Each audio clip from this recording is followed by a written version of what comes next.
What's going on, people? Welcome to the Central Club. This episode is brought to you by Re-Inspire Printing and Weekend Defender. If you haven't already, make sure you hit that like button, subscribe to the club and hit the bell button to be notified of future content.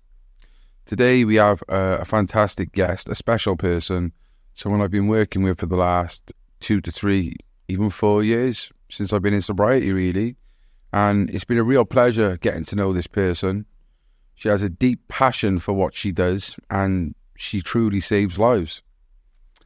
You might have seen some of the content we've done in the last couple of months. We actually released, a few months back, we released the Co-Alc Alliance Mental Health Roadshow, where we spoke to people who were attending the roadshow, who had cocaine and alcohol problems, and talking about the effects of a come down that directly links to suicide, especially in males, okay? And these people are not your typical drug users. These are people who work, they have families, they have good lives, healthy, but for some reason they've ended up taking their own lives, and there is a painstakingly obvious link to cocaine and alcohol. Excuse me. We are actually in the middle of writing a documentary, and it'll be released in the next couple of months with myself, Harrison, Maggie, Nicola Abraham, and others involved in the charity. And I warmly welcome this person to tell us a bit of her background, why she set up the Co-Alc Alliance in the first place. It's Maggie Cee. Hello. Hi, Mag. All right, love. Thank you for coming. Thank you for having me. You okay? Yep. We've been meaning to do this for a long time. We have, yeah. I'll be honest, a part of it's been me just being really busy, and a part of it's her just being too lazy. No, nervous. She doesn't like cameras. If you remember on the doc at the end, well, it wasn't a documentary. It was just like a vlog of the day. We won't call it a doc. I realised today that I've got the same dress on. So I hope I know. there's no viewers out there who's really switched on about what I'm wearing. You played it wrong. You should have said I've got these, like a cartoon character who just has like 5 of the same, Yeah, I should have done. Yeah. Because I do like it. Yeah. It's very comfy. Well, you are, Mag, you are a shining light within services, I think. Depends who you ask. No, I whether you upset people or not, you're doing it for the right reasons. What you're highlighting and we're trying to help is a clear problem. What I want to do with you is find out why you started this in the first place. How did you come across this? By accident, really. Yeah. I never meant any of this. It started when, about 5 years ago, after my cousin in America had took his life. I'm quite close to my cousin out there. And it was an awful shock, as it always is when somebody does take their life. It seems to come from nowhere. And where I was working, I was a bit fed up. And I'd had this idea in my head to do a magazine. And so I unshelved the idea, did a bit of a crowdfunder, and I created a magazine, which I called Mindarium. And it's a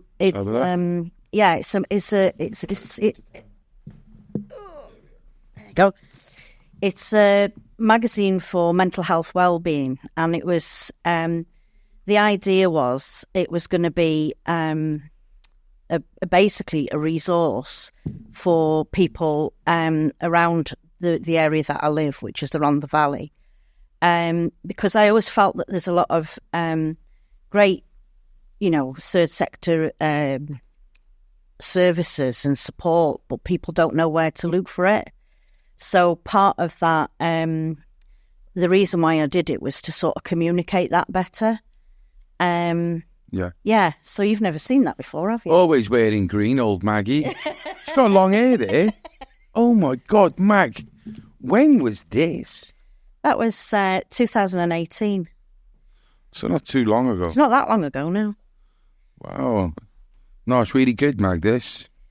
And I got, I originally, I originally had the idea, and it was We had local adverts in, and I liaised with the Samaritans. One of the stories in there is particularly poignant. It was somebody that I saw on Facebook who had shared a post. He'd actually written the post about a young girl who died by suicide in the community. And I've always felt that we needed to talk about suicide more. We should have given a trigger warning with this as well, because we always say that when we're talking about suicides, some people find it very upsetting. But I actually think that we should be talking about it more, and talking about our feelings more, talking about the possibility of it. That's the one there, Cole. Yeah, a girl who killed herself on Saturday. Yeah, and that blog post was so poignant, and I wasn't sure whether to publish it in the full. I contacted the guy to see if he wanted to do it, and I sought the help of the Samaritans in Cymru, who were really helpful and said, it's really good, please publish it, because it talks about the effects of it had on the community, and that how much you don't realise what's going on in somebody's head. The girl who unfortunately died was such a vibrant young woman, and it was I felt it was a good, written so well that it needed to be out there, and we've had such an amazing response from it. Well, it's just what I've picked out, and this is a trending thing really of people that I know have taken their own lives, when people think, oh, I never thought he would have done it. Yeah. So if you know anyone like this, right, this is probably a typical thing. She was an artist, a dancer. She was intelligent with an opinion on everything and confidence in herself. She wasn't the type of person who lit up a room when she walked in. She was the type of person who set the building on fire. She genuinely walked around like a beacon of energy. You could bump into her anywhere and be greeted with a smile and a hug. And that's what I think is really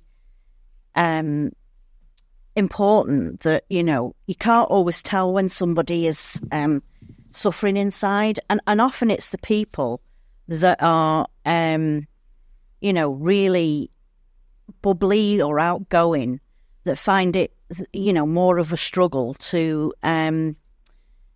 He's going to sit and read that all the way through. I'm just looking it through, that's all. There we are.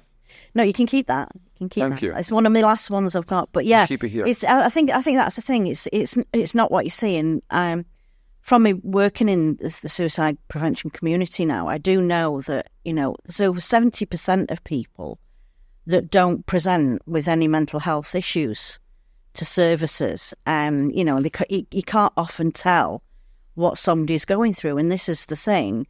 That we found with people who were bereaved, that they said, well, there were a few signs, but we didn't know what to look for. And I think, one of the reasons I wanted to do this podcast is because, I think my belief is, if we know what to look for, if we know what signs there are, or if there's things, that's what the suicide prevention community is all about, is trying to prevent, prevent somebody taking their life.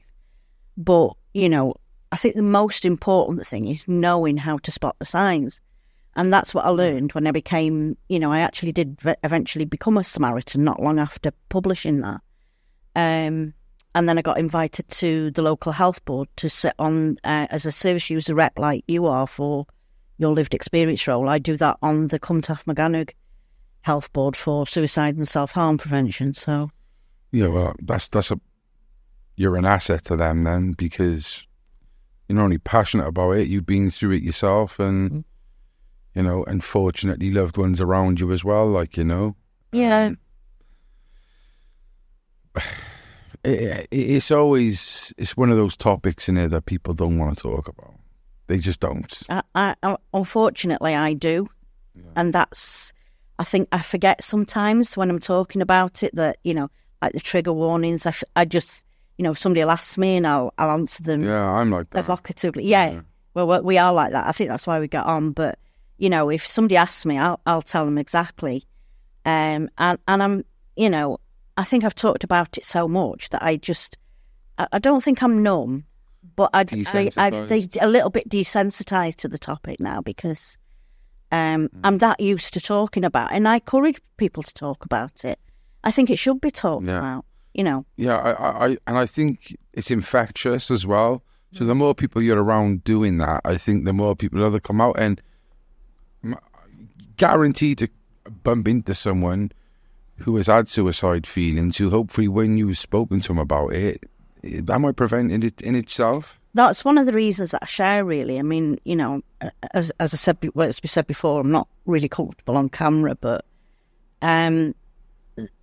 my whole thing about sharing my story and other people's stories is because you can be guaranteed. When you start talking about it, somebody will say, "Oh, I didn't know that," or "That's happened to me." And I think it's almost like the whole thing about like the Samaritans services is about empathy and showing somebody that you care and compassion. And I think when somebody else sort of opens the door up for them and expresses their own experience, I think it gives other people the courage to talk about their stuff. I mean, you must have found it this is what you do with the podcast, isn't it? I mean, when you start talking to people and they become an open book, as soon as you start talking about it and remove that stigma, and that's part of it, is getting rid of the stigma from, being able to open up. Well, it's unfortunate. It's like the police, innit? They're not there to prevent, they're there to react. Unfortunately, a lot of people who work in the world of suicide prevention are people who have already lost their loved ones. Yeah. They're not doing it because, no, I take that back, because there are a lot of good people in there and they do genuinely want to save people. But it's unfortunate that the majority of them are involved because they've already lost their son and then they don't want to prevent. Yeah, and I think that part of the problem with me as a communicator, because I love to communicate with leaflets and tangible things like print work and stuff like that. As I said, 70% of people don't contact mental health services. So we don't always know what people's stories are leading up to them taking their lives. A lot of them don't want to talk about it. And the other thing is trying to reach people who haven't been affected by suicide, which is really difficult. Oh, yeah, because people, you don't want to talk about it. It's the yeah. most unthinkable thing that can happen to you. It's like, I have suicide feelings. People always want to mask like they're okay. If someone's had the worst day of their lives, literally, it could be not just an average shitty day, the worst day of their lives, they walk down the street or they bump into someone they know, or they're in the community, down the rugby. How's it going? Yeah, good, I'm all good. They wouldn't want to talk about it. It's like that thing that they say, that, was it Bill Bailey who said that whenever anybody asks how you are, everybody always says, "I'm okay, I'm okay." And I saw there was a fantastic programme, if nobody's watched it, on BBC. Not that I watch BBC, but Ronan Kemp did about his friend, and he always says to ask twice, and that's one of the things I always say in my literature is ask twice. So if you that can sound condescending to some people, innit? It depends on the way you say it. If you say, "Are you okay?" and then you say, "Are you really okay?" I think. What about, "Are you sure?" No. Well, it's all language. It depends how well you know them, and if you've got time or you're willing to go that far with somebody. That I think the standard answer is to say, "Oh, you're okay." Nobody wants to trauma dump on somebody, and are you in a situation where you can? And that I think is a problem as well, because people don't know how to follow that up. So if somebody does say, "Yeah, I'm feeling quite bad at the moment," and how do they handle that if they're not a trained Samaritan? How do they, how do they open those conversations? And people don't expect to be trained in it, do they? But it's not a great secret, because you don't have to be trained in it. Yeah. You just have to have the courage to say, "Are you okay? Are you really okay? I've noticed you being a bit different recently. You don't seem yourself. Finding a space that you can have that conversation and then, listening. And I mean, it sounds like a really easy thing to do, but It's not. I'm the world's worst, actually. But when I was trained as a listening volunteer, it's a case of, drawing them out. So tell me how that feels. Not trying to fix them. That's a massive thing. I mean, I'm the biggest fixer going. I always want to help everybody and fix their problems for them. But actually, that's not always what's needed. Yeah. Sometimes it's just a hug or, just that, acceptance that they're able to, be heard and not judged. That's a huge thing, is not being judged, not looking down on somebody.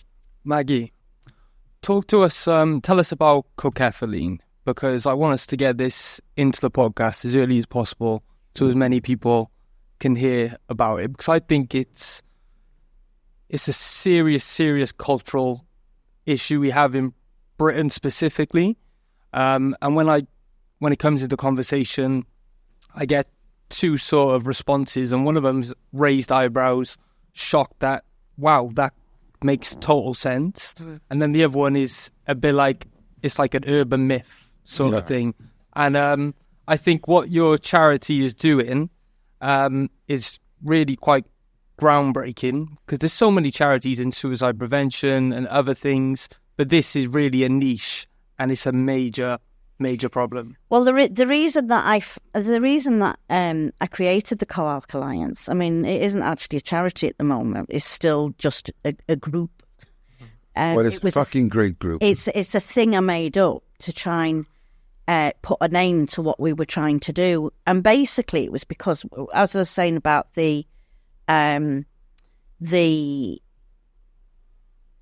when there's all this thing about getting people to talk, and all of the suicide prevention community is all around promoting self-help seeking behaviour. Well, what that means is getting people to talk about it, but what I recognised when I met, because what happened was I started to do this leaflet. You've seen this leaflet, haven't you? I saw it in drug services, and I'm going to give you some home truths on it in a bit, but go on. Yeah, so I've designed this leaflet because I wanted it to go into tattooists and barbers, basically because the worldwide statistic for suicide is 3. For every 4 people, 3 of them are male. And that's a fact, and that's all around the world. So I've always felt compelled to want to reach the men. To the point of when I was a Samaritan, I used to hand the cards out to the men, and I think they thought I was giving them my phone number. And I was like, no, it's not. It's take. Why not for your mate? And then they changed it, and I noticed that they changed the demeanour. As soon as I said, "What about for your mate, not yourself?"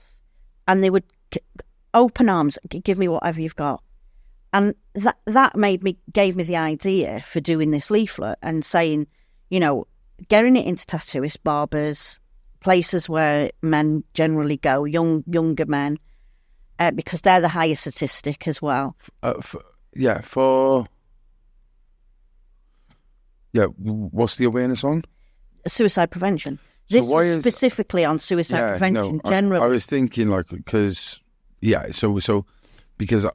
I got it mixed up with a bloodborne virus when I was thinking it was the tattoo to raise awareness on bloodborne viruses.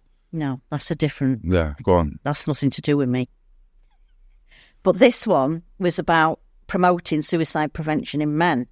And when I started it, I spoke to... I first met Nick Smearden, who'd lost Jacob, her son Jacob. He was her son Tom, sorry. Thomas was 22. You met Smearden before? Yeah, well, I'd met Nicola before, but it was at an event, and I didn't keep in touch with her. I actually hugged her after she'd spoke about Jacob. It was a mental health show in Cardiff.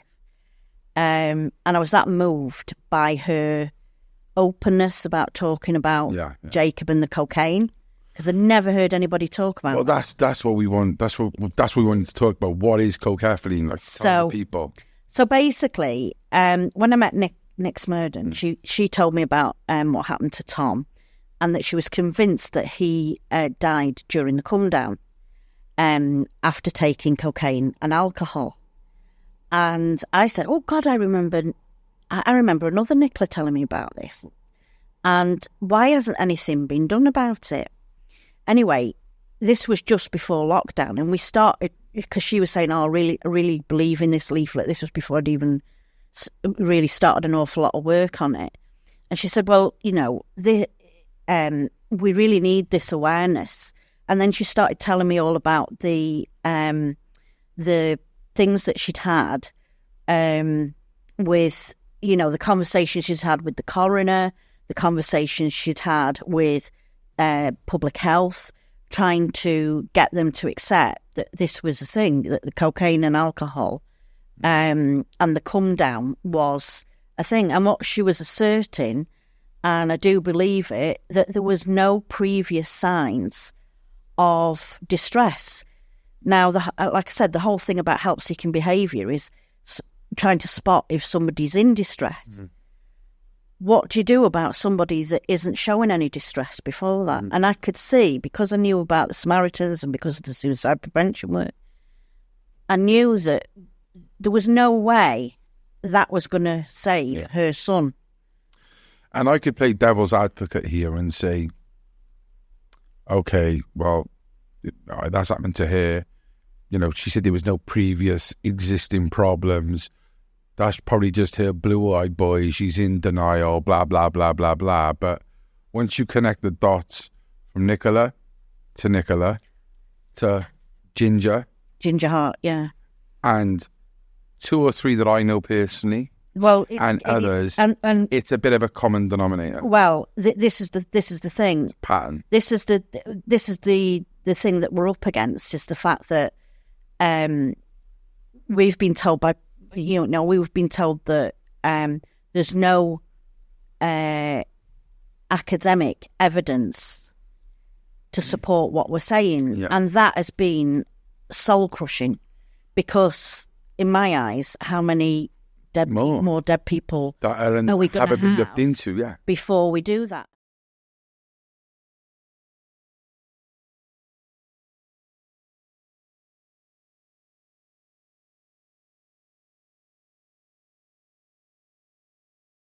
So basically, for the people then for people who know, so what you have come to terms with on like the evidence you've gathered and the other mothers, and it's not just an idea, you've actually looked into evidence. Yeah, we started finding bits of research, mostly in America, and it was saying that so what cocoethylene is when cocaine and alcohol are mixed together, it produces a third toxin in the body. It's not something you can just, from the liver. It metabolizes in the liver. Yeah, and it creates this third toxin, which is 2.5 times stronger. Well, they reckon it's 16 times stronger than either drug taken alone, but it raises the impact of the drugs by 2.5%. And even, people taking just cocaine on their own will have a terrible come down and probably feel suicidal. And other stimulants like MDMA. But the fact they two get mixed and it's much stronger, we know what goes up must come down, and the higher you are, the more shitty you're going to feel coming down, which is leading to and it leaves no room for intervention. I mean, in the case of Mandy's son, Sean, he was actually out on a night out, and he'd been to watch the rugby. The football. And he'd gone to a party, somebody's house afterwards, and they'd been drinking and having a few sniffs. And I mean, we're not talking about people who, who have an addiction. They do it very spasmodically. They don't do it, they might only do it the odd weekend. Sean hadn't been out for weeks.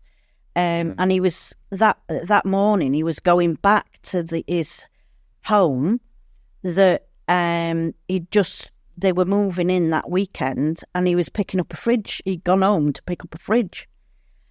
And within an hour of being dropped off by the taxi, and what people don't realise is when a death occurs, obviously a coroner gets involved, and they investigate everybody previously, and there was nobody. He was laughing and joking in the taxi, and that was an hour before he took his own life. Now, at what point can you intervene there? There's no sign of distress, so how can you intervene? And this is where my fire comes from. But playing devil's advocate again, let's say now the Samaritans, the services say, not Samaritans, let's say the government and those who are in charge of drug policy, whatever. Yes, it's a problem. We see the pattern of behaviour. It is definitely a danger. That is what we would like to see, but that isn't the be-all and end-all. What do you think needs to be put in place then? Have you come to that hurdle yet? Yeah, I mean, it's about the awareness of it, first off. The awareness that these chemicals can induce a psychotic episode, basically, or I think its terminology is acute behavioural disturbance, an ABD. These chemicals can cause this disaster feeling, and also strengthen it as well, because there's signs of people might be fighting, or it might be something, and it might be this tiniest trigger or no trigger at all, and people and what the awareness needs to be is just that it can do that, and that if that happens, then you contact somebody. You have a safety plan in place where you can contact somebody that you can trust and stay together on the come down. Remember the conference that we did together? Yeah. One of the things that came out of that when Gregor was speaking, and he very eloquently said that probably because can you remember, he forgot where he was. Even he forgot he was in his own house. And when we asked him, what would have been a protective factor in that, and he said just not being alone. Nicola Abraham had a guy recently that knew her son, and we're trying to get for the documentary, and he'd I think he contacted his friend, Nicola's other son, who's alive, and he told him that he was struggling on the come down. He told Nicola contacted the mother because they know them, and the mother stayed with him all night. Now, this guy was that intent on wanting to take his life that he was trying to get her to go to work, get out of the way. And she wouldn't. Well, she actually, I think she contacted me to say, he's saying he feels all right now. She said, do not leave him. He's basically having a psychotic episode. Stay with him. And after, when he had fallen asleep, you see, it's sleep deprivation as well, I mean, I don't know about you, but, well, I do know about you because you're going through it at the moment. You haven't slept well recently, and you do feel you have, you act strange. You haven't got all your faculties about you. So if you imagine you've got alcohol and cocaine in there, sleep deprivation, probably not eating properly because you don't when you're taking stimulants, and it's a perfect storm, as they say, and this is happening without any indication or any possible point of intervention. I asked if Gregor, if you remember, would it have made a difference if he'd known that he might struggle during the come down? And he said yes. And the reason I ask that is because of the awareness. If people feel as if you're going to take cocaine and with alcohol or any other drugs, I mean, there's the triangle of drugs there as well, isn't it? With the benzos, people are taking benzos to try and accommodate come down. Yeah.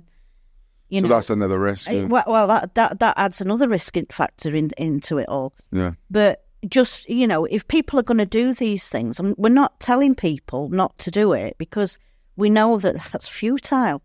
What we are saying is, if you're taking cocaine and you on its own or with alcohol or any other drugs, including antidepressants, then be aware that you're going to have a come down. And if you have a come down, make sure that you put provision in place so that you can get through the other side of it, so that you can eventually get to sleep, you can eventually wake up the next day unharmed.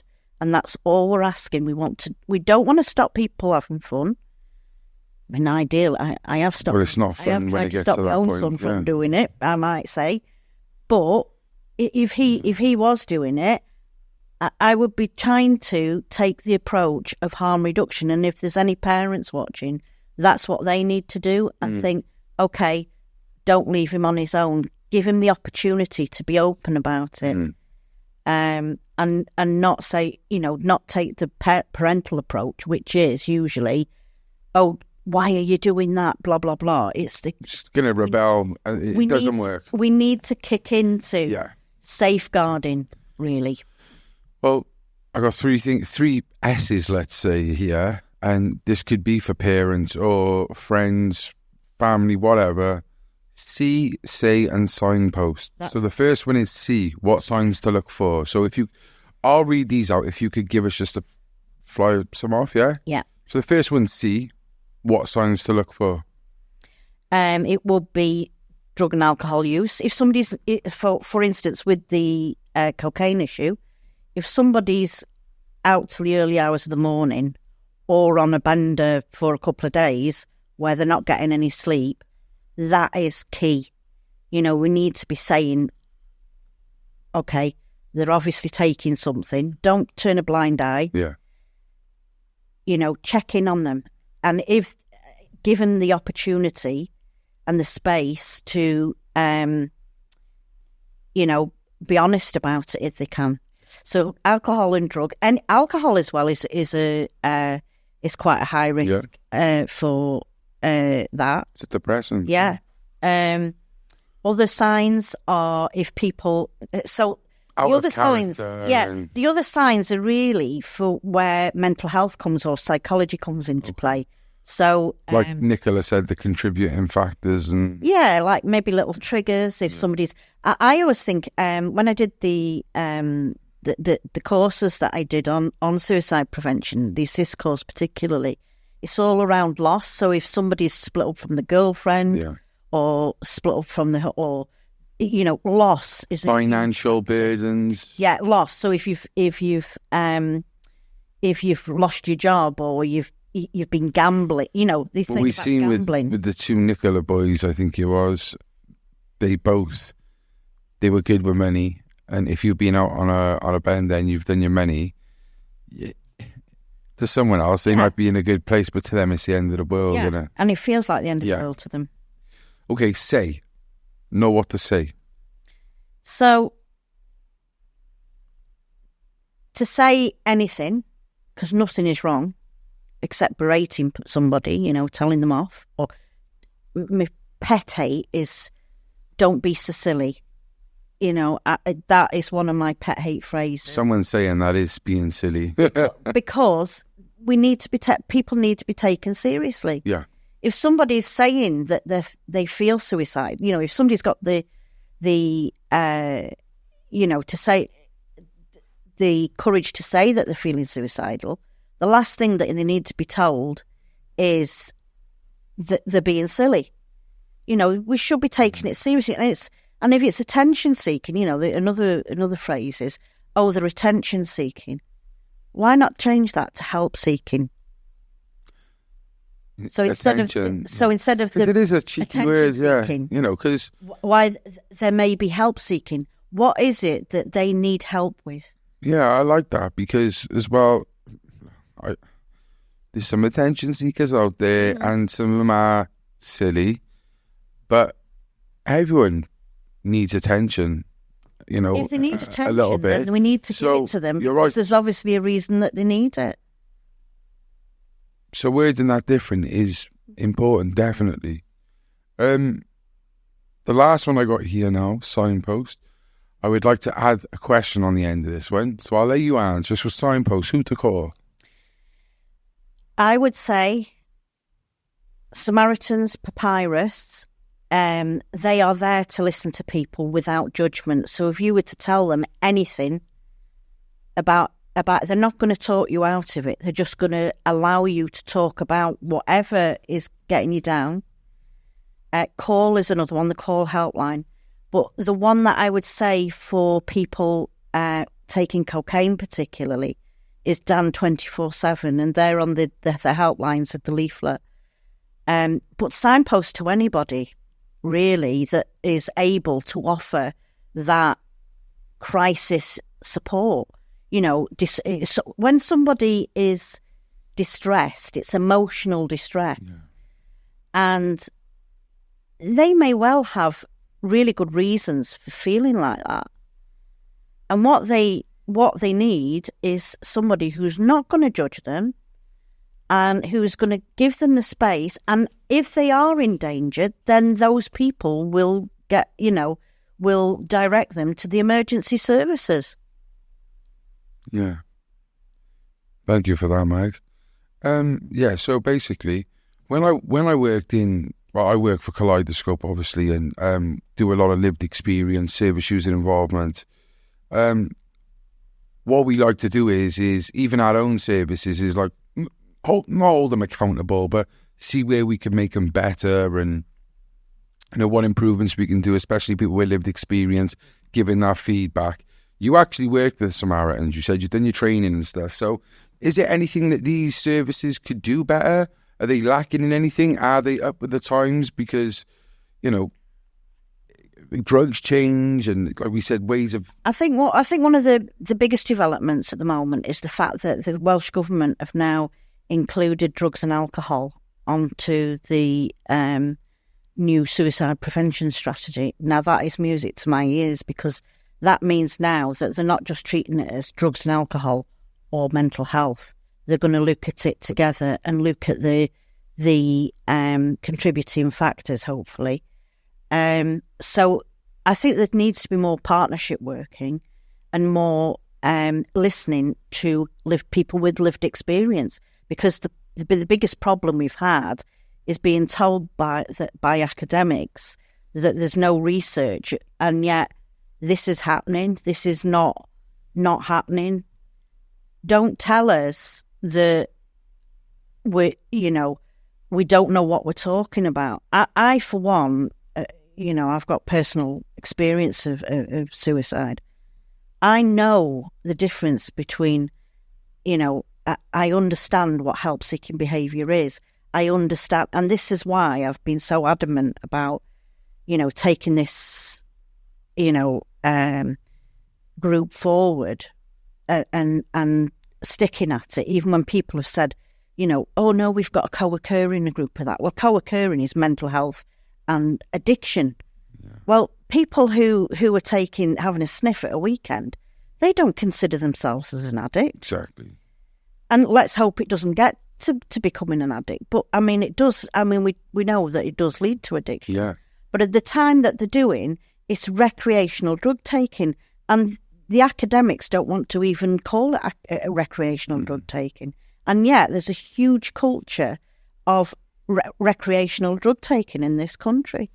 We've got, there's been 700% rise in deaths of people taking cocaine in the last 10 years. Yeah. Now, isn't that enough of a figure to justify them listening to people and saying only 3% of powder cocaine users access services? You know, they ought to be. If they're taking cocaine like they take alcohol, then why isn't there powder cocaine and or recreational drug and alcohol strategies? You know, instead of sweeping it under the carpet and pretending it's not going to happen, we're going to lose more people. We're going to have more public health people to accommodate for all these things, because it's not going away unless somebody takes some notice. I couldn't have put it any better, Mag. And I think the thing that really hit me there is when you said that most cocaine users don't look like addicts when they're recreational. It's only 3% who are accessing services. And I think the stigma has played a massive part here in preventing people helping, because so touch a lot of people in services are someone who uses recreationally. Oh, they're druggies. You only have to have a puff of a spliff. You're a druggie. Even if you're going on holiday to Amsterdam and you're trying it just for an experience, he's a druggie. And what that's doing is preventing people. They're thinking, well, they're not coming. They've got problems. I think as well, there's a blurred boundary as well, because I think a lot of people accept that weed is an acceptable drug. We're going to get in trouble, you know. Well, I've had this before. I think there's a lot of for me permissive attitude towards 100%. it, and that then blurs the line for the rest of the recreational drugs.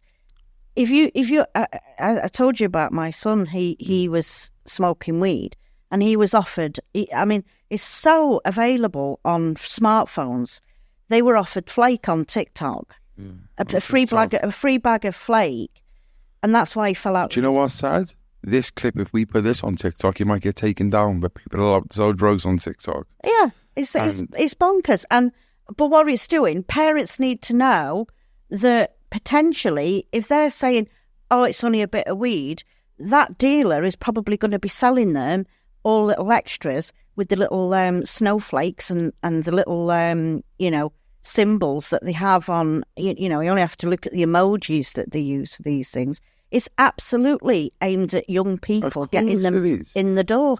Ket is another one. There's a massive ketamine problem. Yeah.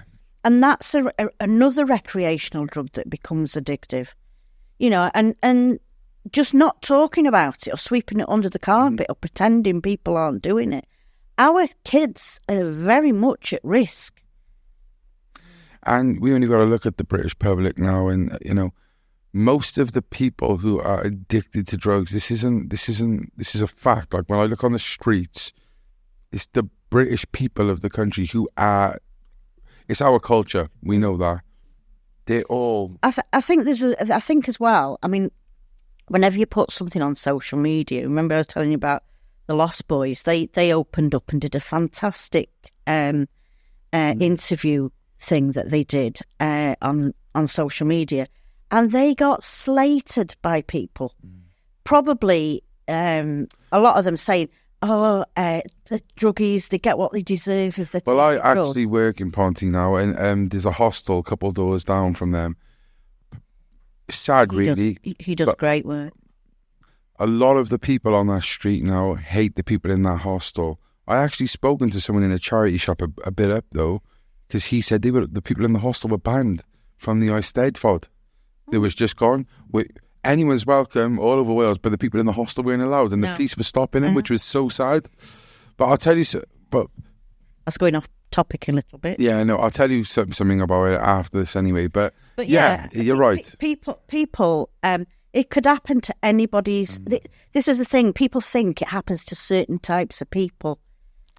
It can happen to literally anybody, and the more blind you are, the more pompous you are to thinking it can't happen to you, the more likelihood it is of happening. Yeah. Drugs are everywhere. And if you don't open your eyes and open your heart to the possibility that your little blue-eyed boy could be smoking weed down behind, the mountain bike trails like my little bugger did. And what we are trying to say, okay, and it was a gateway for me, and it did end up to become heroin. we're not saying weed is a big killer, Oh, God, but what no. we are saying is it That will opens up the lead door to other criminality yes, and everything. other drugs. Yeah. And if you can't get served at a bar, then ket is quite an alternative. Yeah. You know, and you know, I'm saying it as if I don't take any drugs, well, apart from medical over that the doctor prescribes. But I don't. I mean, this is the thing. I've come from a background where I didn't know anything about all of these drugs. Yeah. And the mothers that I represent through the Co-Alc Alliance, they are totally alien to it. They've never done drugs. None of them. They're not from a background of trauma and ACEs and all the rest of it, adverse childhood experiences. Yeah. They're loving families, just like my son has come from. And we've had to learn all this shit because we didn't this know. Isn't something we never you wasn't expected planning. Yeah, exactly. And that's what people need to understand. The next publication I'm working on at the moment is that I'm trying to do something aimed at young people aged 16 to 18. And it's going to be entitled, When I Grow Up, I Want to Be a Drug Addict. Instead of it being want to be, where it's I'm going to put don't in small letters, so it actually reads don't want to be a drug addict, because nobody actually grows up. Nobody actually, when they're in primary school. Well, I say that about me. I thought I was most likely to be a comedian. Never would have thought heroin addict. You've got a long way to go before you'll be comedian. But if you're one of those people, if you fit the bill of it'll never happen to me, then you need the training, because you need to understand that it could happen to you. Mag, honestly, it's Suicide Awareness Month, and we're glad we want this to go out on Suicide Awareness Day. Last year I shaved my head and raised £1,000. We might have to do it again. I'm not doing it this year. Okay. It's only just grown back. I want you to put down that camera, though. Finish off with us in style. You was there. You almost took your own life. You had the feelings. How can people get out of it if they're feeling that way? This camera. Oh. That one, isn't it? No, that one. So if you think that, if you're feeling that it's the end and there's nothing else for you, there are people who understand how that feels, and you don't have to be ashamed that you're feeling it. I think in this day and age, it's a genuine reaction to the dysfunctional society we live in. And quite honestly, a lot of the rejection and shit that happens in life, I think it's very easy to feel like that. And there's people around that do care. It might not feel like it at that moment in time, but there are people who do care.